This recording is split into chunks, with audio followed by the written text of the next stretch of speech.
as I see it, it's worth leaving a legacy behind, if nothing else.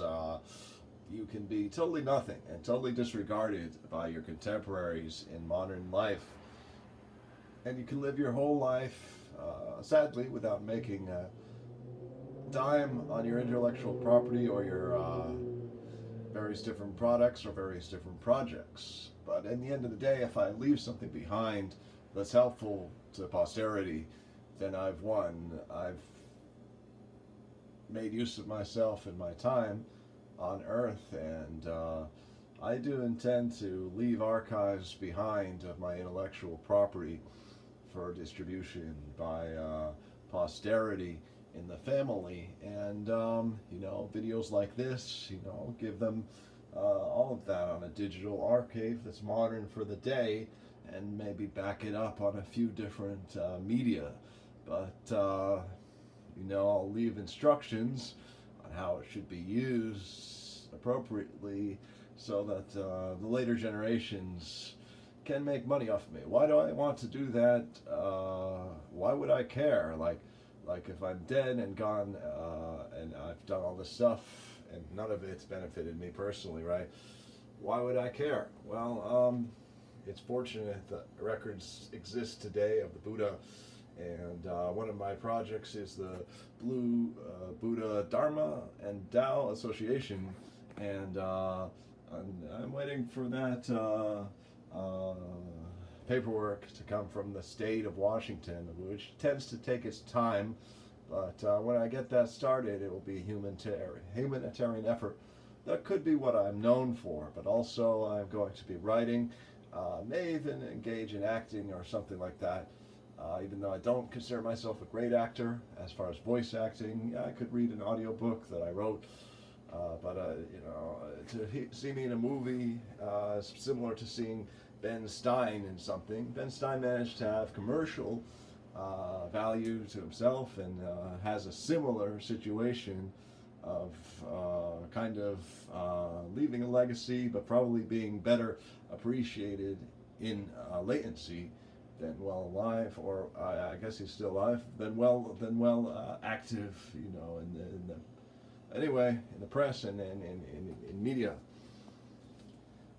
But I've talked a lot. Mainly, this is just I'm carrying the legacy and the burden that the beatnik generation had, because the beatniks were deadbeats, and they never had any money, similar to me. Sink full of dishes, never had any money, and they were factotums. So I carry that today, being a real life factotum. As long as the mafia corporations have a handle on me, and I have to work for them in order to survive, because there's no other choice, I'm just gonna go job to job. I hate those corporations. I hate the mafia with a passion, and I believe they control really all of the jobs right now and all the housing right now, because this is definitely mafia capione shit, right? This is not a dwelling that is up to date with today's standards of design or architecture, or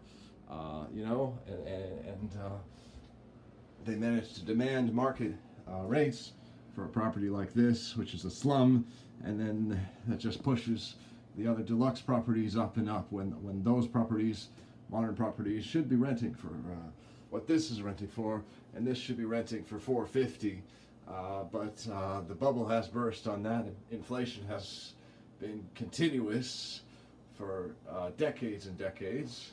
So I would say it's time for the housing market to burst, and all you goddamn greedy people to fuck off and get lives, not at our expense. But anyway, when I do free myself from the capitalist underbelly by writing enough and participating in enough media to be published and recognized, and my organization expands and helps more people, and produces works of value, and possibly even becomes like a recognized Buddhist monastery, which would mean that at some point I would take the ordination as a monk and be sort of the leader, and possibly, I guess you would say, abbot of the monastery. But nothing like Thich Nhat Hanh, who was born into that tradition, who was in that tradition all his life and gave his life to that tradition.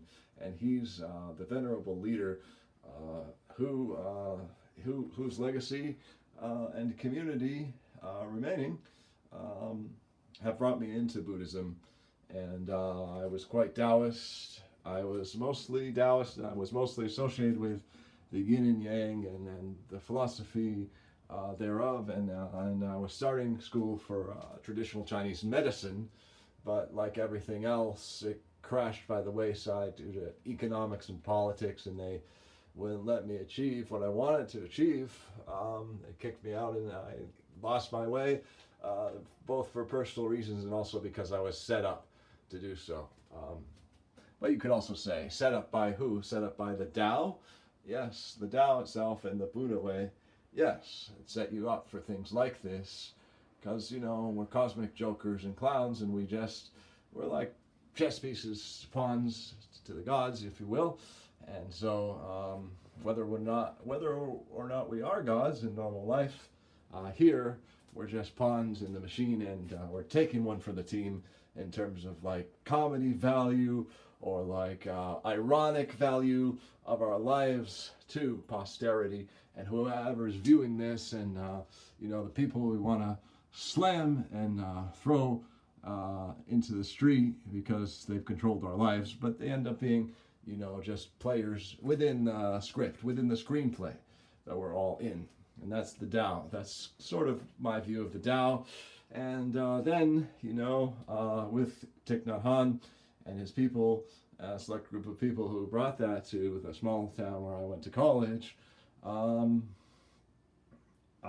embraced Buddhism with the compassionate way, and more of the seriousness and the responsibility and the onus, rather than just following the Tao, floating along, being a cog. So eventually, when I free myself and free my mind and liberate myself from the capitalist underbelly, start making money with my books and have enough time to actually write, I am intending to write a lot. I am intending to produce a lot of fiction and nonfiction, both that would be appropriate for the times, that you know, sets trends and follows trends and brings art to you, because my Bachelor of Fine Arts in Creative Writing background, with all the workshopping and all the writing I did and the screenplay I started and all the sharing I did and the reading I did from other students, and then literature as well.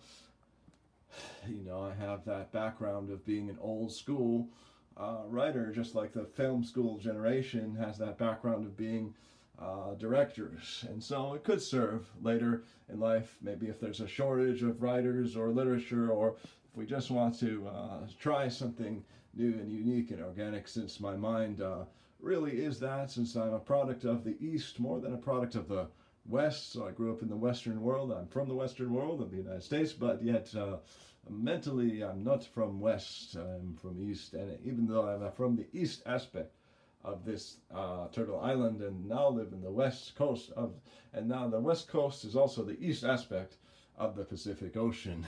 So it's really quite interesting. It's just the world is, what is the world? What is life? Well, you can be all philosophical about it, but it really just boils down to it's a huge mess. It's just the internet. It's just life. It's just facts and science and things floating around, commerce and trade.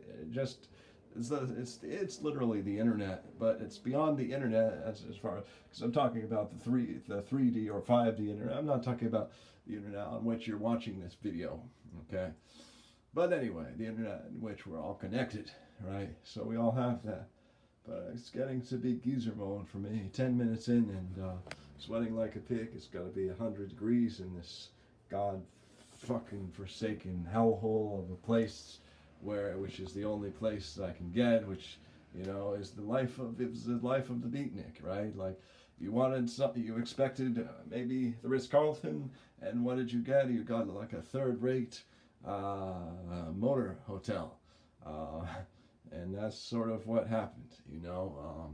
Sort of downgraded in class of service, thought that college would transform me into a great writer, also give me time to write, and that I would get a fellowship somewhere and just write my ass off, because they're free, or even go against my expected desired plan, and take a master's degree in creative writing, and sort of teach while you're doing that to put yourself through school and sort of get free or low cost housing, even student housing or something at school.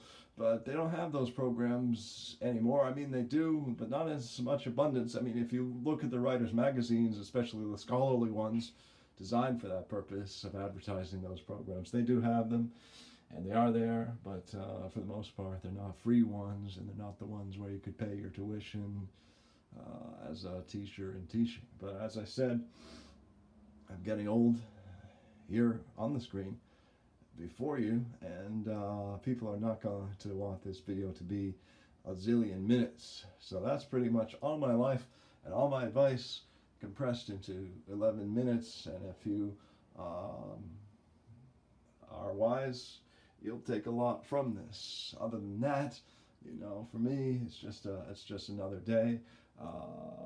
Letting the diarrhea of the mouth effect from the THC that I secretly, well, I guess it's not so secret, that I ingested with my noodles and coconut oil.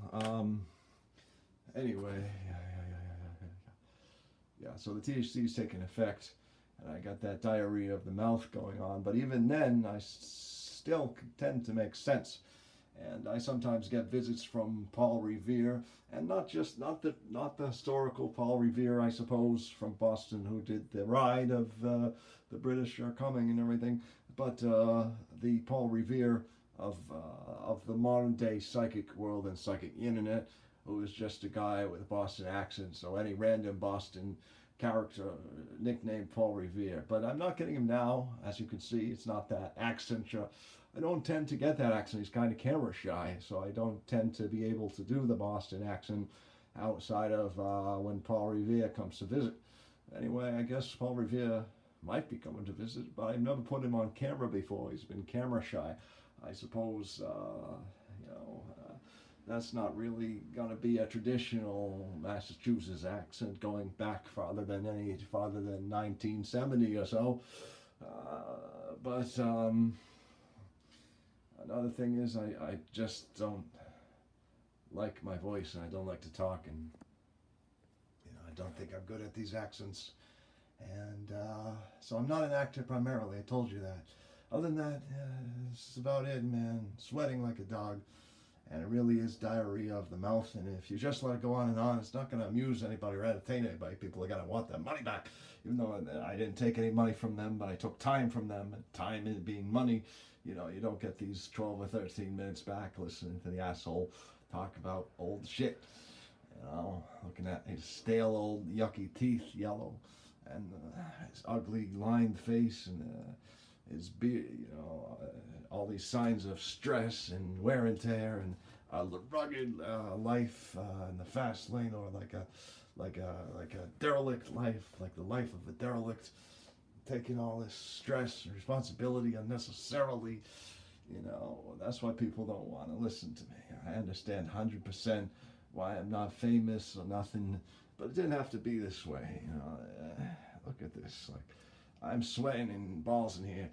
And I don't mean that I have to have an AC, but HVAC or some air cooling, like a swamp cooler or HVAC, which is supposed to be not necessarily AC all the time, without putting hydrocarbons in the air or stuff like that. I just think that I could at least be cool. I could live in a cool, completed, better house construction with better insulation, and sort of like climate control during the hot months, and sort of like ways to keep heat out and stuff like that. But you don't get shit for your dollar anymore, really. So